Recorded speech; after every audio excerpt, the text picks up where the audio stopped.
이제 좀 답답한 이제 주제로 넘어가 보겠습니다. 김건희, 윤영호, 권성동 1심 참 이게 어이가 없었는데요.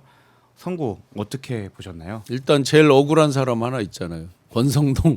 저는 윤석열 씨도 억울할 것 같아요. 이럴 거면, 억울할 것 같아요. 이럴 거면 내란을 왜 일으켰나? 그렇죠. 사실 1년 8개월이면 자기 임기가 아직도 남았었을 거거든요. 네. 요즘 군 생활도 그 정도 하니까 잠깐 이제 정신 차리려고 들여보내는 그 정도였으면 됐을 것 같은데. 그래서 어제 이제 뭐 신동욱 그 의원 등등도 뭐 그런 비슷한 얘기를 하더라고요. 이러려면 왜 내란을 했나.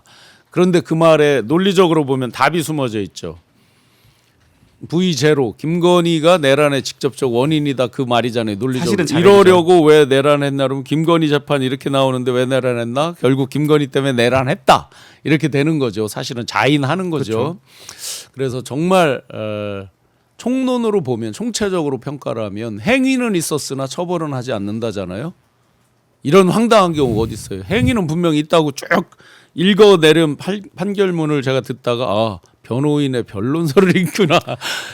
분명히 행위는 있다고 그랬어요. 뭐도 행위가 있어요. 쭉 그 적시를 했어요. 그래놓고 처벌은 안 해. 사실 그렇게 변론 유지서를 저희 소속 변호사님이 써왔으면 저는 많이 혼냈을 것 같습니다. 네. 이런 억지 부리면 안 된다. 적어도 기본 법리엔 맞게 얘기를 해줘야 되지 않겠느냐라고 했을 텐데 판결이 그렇게 나왔네요. 그리고 우리가 이제 논리적으로 저희도 이제 논쟁을 많이 해보는 사람들이잖아요. 토론을. 그런데 토론에서 딸릴 때 뭐를 해요? 미사역구가 많이 들어가요. 뭐 사자성어 붙이고 사자성어 붙이고 인두비오 프로레오 막 하면서 막 제가 인두비오 프로레오 나왔으니까 말씀드리고 쓸 거 없을 때 쓰죠. 불확실할 때는 피고인의 이익으로 애매할 때는 피고인의 이익. 여기서 불확실한 게 어디 있었어요? 아니 도대체 뇌물 사건에서 이거 이상은 어떻게 입증을 합니까? 아니 녹취도 다 나왔잖아요. 그러니까 뭐 내가 김영선이 주랬는데 말이 맞네. 본인이 인정했어요. 내가 윤상현이한테 얘기할게. 김건희도 얘기했어요. 이렇게 해서 다 얘기했다. 또 얘기할 거다. 아니 도이치권은 심지어 그 매수콜하면서 40% 떼줘야 된다는 녹취까지 나왔었어요. 그렇죠. 그럼 어디가 뭐가 불확실하고 불명확하다는 거예요, 도대체? 그 얘기는 법 왜곡죄인가를 지금 뭐 독일에서는 처벌하고 있잖아요. 네, 맞습니다. 법 왜곡죄가 아니고요. 사실 왜곡죄. 이건 법리를 왜곡한 게 아니라 사실이 명확한데 지금 불명확하다고 얘기를 하잖아요. 그러니까 사실 왜곡죄죠. 사실 수요일날 제가 오마이 이 자리에서 생중계하면서 코멘트를 했어야 되는데 도저히 법리적으로도 코멘트를 할 게 없더라고요. 아니 그리고 이제 이게 큰일 났잖아요. 샤넬백 하나는 봐도 되는 거죠? 그렇죠. 분명하죠. 그리고 이제 사실 정치 브로커들에게 새로운 시장이 열렸죠. 어이 큰 시장 계약서만 쓰지 열렸어요. 않으면 예. 여론조사 다 계약서 안 쓰고 해줄 수 있고. 예. 그리고 심지어 그 여론조사라는 게 여러 사람에게 뿌려갖고 그 바람을 만들어내는 데 효용이 있는 건데 독점적으로 공급하지 않았기 때문에 괜찮다.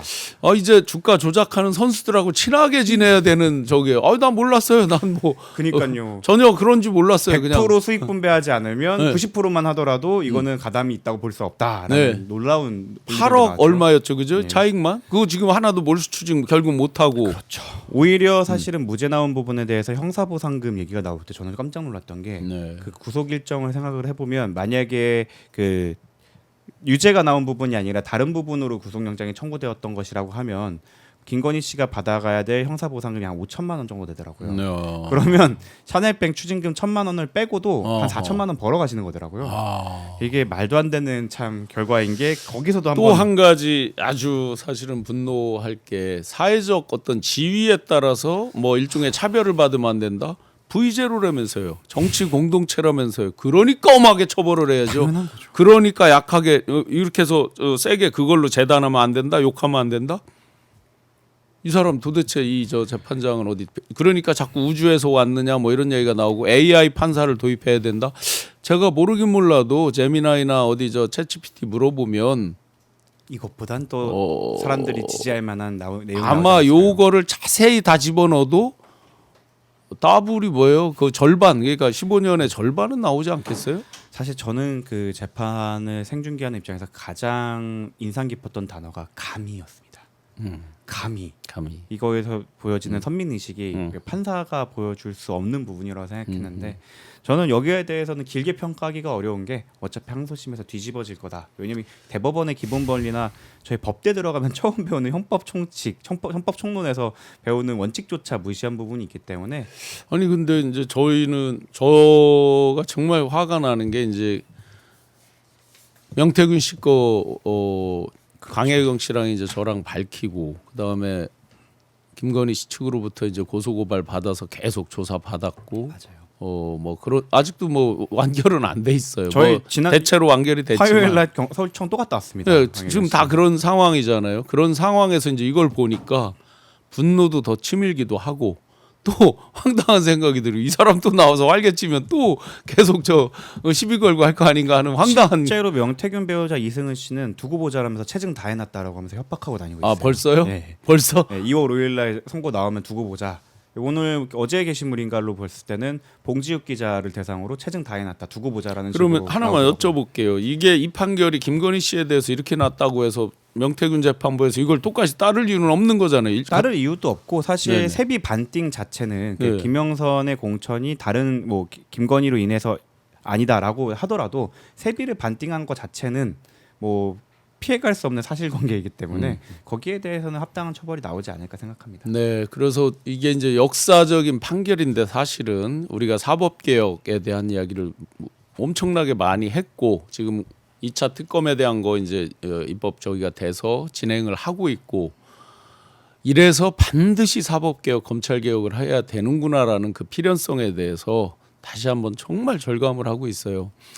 어떻게 보면 당사자로서 이 그 개별 행위들 그리고 조사받을 때 정말 화가 많이 나죠. 그렇죠. 막 저도 여기까지 그랬는데요. 막 치밀어 네. 오르고 막 하는데도 그래도 객관적 사실 자체로 밝혀야 되겠다. 뭐 특검에도 마찬가지로 이제 제공할 거 제공하고 온 당사자로서 사실 그 부위원장님이나 저나 강효경 씨나 알고 있는 게 이만큼이면 입증할 수 있는 요만큼만 들고 간 거지 않습니까? 그렇죠. 저희가 확실한 증거가 아닌 거에 대해서는 또 뭐 막 그렇죠. 음해하듯이 할 수도 없는 거라서 정확하게 있는 것들만 하고 그 정확하게 있는 것만 해도 엄청난 그 그렇죠. 처벌을 받아야 되는데 저런 식으로 이제 완전 이건 뭐 솜방망이라고 할 수도 없고 솜사탕이죠 그야말로.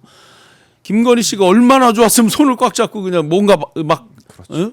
속에서 막 좋아서 나오는 그 본능적인 모습이잖아요. 변호인도 기대를 못했을 겁니다. 네.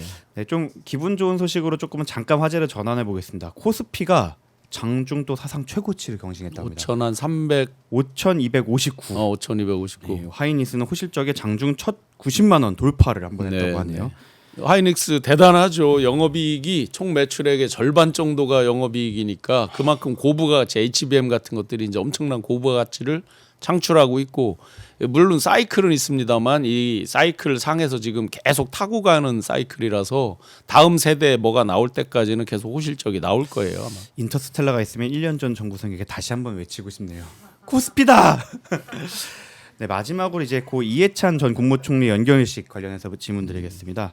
이번 주 토요일 9시로 이제 연결식이 공지가 됐는데 정부는 국민훈장 무궁화장을 추서하기로 했어요. 이재명 대통령에게도 정치적 멘토였던 이해찬 전 총리 대통령이 직접 훈장을 들고 간 모습도 굉장히 인상적이었죠. 네. 이제 마지막으로 관련해서 하시고 싶은 말씀. 네, 이제 이해찬 총리님 작년에 사실은 이제 이렇게 프라이빗하게 식사하면서 저에게 이제 친필 그 회고록 이해찬 회고록 꼭 읽어보셔야 됩니다. 교과서처럼 거기다 사인을 해서 주시고 사모님께서도 굉장히 격려를 많이 주시고 그랬습니다. 그리고 12월달에 뵀을 때도 정정하셔서 저희끼리 덕담으로 백수하시겠다 이렇게 했는데 굉장히 마음 안타깝고 그게 단순히 어떤 어르신 한 분의 그런 서거 이런 게 아니라 대한민국 역사의 한 페이지가 다시 바뀌어가는구나 이런 마음이라서 굉장히 절절하게 마음이 아프고요. 그래서 빈소에 한번 다녀왔는데 지금 다시 가고 내일 이제 세종에 은하수 공원 있거든요. 거기서 이제 저기를 할 때도 같이 이제 사람들하고 같이 가기로 했고 그래서 대한민국 역사의 한 페이지 이해찬 총리님께서 과연 무엇을 위해서 어떤 메시지를 우리에게 남겨놨는가를 다시 생각하면서 한 주 또 마무리하면 좋겠고요. 저도 원래는 내일 이제 그렇죠. 출판기념회를 하기로 했다가 추모하는 마음으로 2월 8일 일요일 날 오후 3시부터 6시로 그렇게 변경을 했습니다. 개별적으로 전화들이 오셔서 내일 갈게 하는 분들이 많아서 혹시라도 제가 착오가 없도록 이렇게 개별 메시지도 드렸는데 띄워주셨네요. 네, 감사합니다. 중복적으로 메시지를 받으셨더라도 괜히 추운 날씨에 이렇게 또 착오로 오시면 죄송해서 그 부분은 좀 양해를 부탁드리겠습니다. 2월 8일 오후 3시에서 6시로 변경됐고 반복적으로 혹시 메시지 받았다면 널리 양해 부탁드리겠습니다. 낯에 익은 이름들이 많이 있네요. 네.